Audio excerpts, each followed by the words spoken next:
মাদারীপুরের ঐতিহ্যবাহী শকুনি লেকের পানিতে থাকা ময়লা আবর্জনা পরিষ্কার, শহরের বিভিন্ন স্থানে 5 শতাধিক গাছের চারা রোপণ এবং ডাস্টবিন স্থাপন করা সহ নানা কর্মসূচির মধ্য দিয়ে দলের 45তম প্রতিষ্ঠা বার্ষিকী পালন করেছে জেলা স্বেচ্ছাসেবক দলের নেতাকর্মীরা। এ সময় শহরকে সুন্দর রাখতে এমন কার্যক্রম চালিয়ে যাওয়ার কথা জানান নেতারা।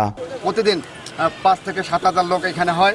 সেই ক্ষেত্রে যেহেতু ময়লা আবর্জনাটাও বেশি হয়, তার পাশাপাশি আমরা আমাদের জায়গাটা নিয়েছি বেছে যে এখানে যেহেতু ময়লা আবর্জনা বেশি, সেহেতু আমরা এইখানেই পরিষ্কার পরিচ্ছন্নতা করব।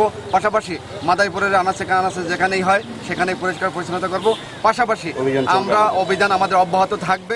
এই শকুনি লেকেই কিন্তু 5ই আগস্টকে কেন্দ্র করে আমাদের একজন কৃতি ছাত্র দীপ্তকে স্বৈরশাসক হত্যা করেছে, যার কারণে আমরা আশা করছি যে বাংলাদেশ জাতীয়তাবাদী দল তারেক রহমানের নেতৃত্বে সরকার গঠন করলে এই লেকটির নাম পরিবর্তন করে আমরা দীপ্তর নামে এই লেকটি আমরা করব। মাদারীপুর জেলা স্বেচ্ছাসেবক দলের সভাপতি শাহাদাত হোসেন হাওলাদার ও সাধারণ সম্পাদক অ্যাডভোকেট মাসুদ পারভেজের নেতৃত্বে জেলা শিল্পকলা একাডেমির সামনে থেকে একটি বর্ণাঢ্য আনন্দ র্যালি বের করা হয়। এতে প্রধান অতিথির বক্তব্য দেন কেন্দ্রীয় বিএনপির সহ গণশিক্ষা বিষয়ক সম্পাদক আনিসুর রহমান তালুকদার খোকন। এ সময় তিনি বলেন, কিছু নাবালক দল ও কিছু অবুঝ শিশুরা বলে বেড়াচ্ছে জাতীয় নির্বাচন হবে না, অথচ বিএনপি যতদিন মাঠে আন্দোলন করেছে ততদিন সেই শিশুদের বয়সও হয়নি। আন্দোলনের মাধ্যমে জীবন দিয়ে দেশকে স্বৈরাচার মুক্ত করা হয়েছে।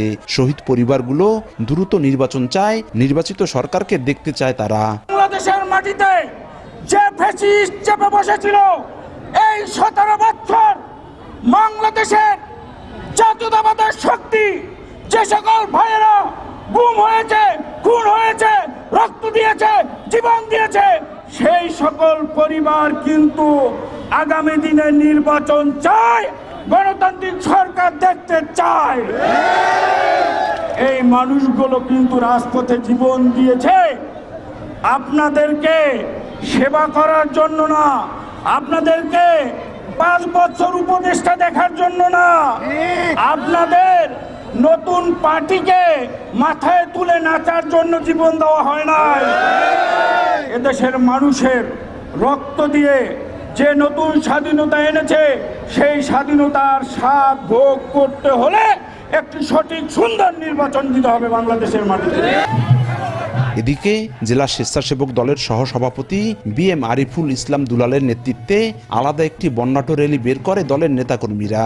অনুষ্ঠানে উপস্থিত ছিলেন জেলা বিএনপির সাবেক ভারপ্রাপ্ত সাধারণ সম্পাদক নজরুল ইসলাম টিটু, জেলা যুব দলের সদস্য সচিব মনিরুজ্জামান ফুকু, সাবেক যুগ্ম সাধারণ সম্পাদক লিয়াকত হোসেন কালু, পৌর যুব দলের আহ্বায়ক বাশার মাতুব্বর সহ অনেকেই।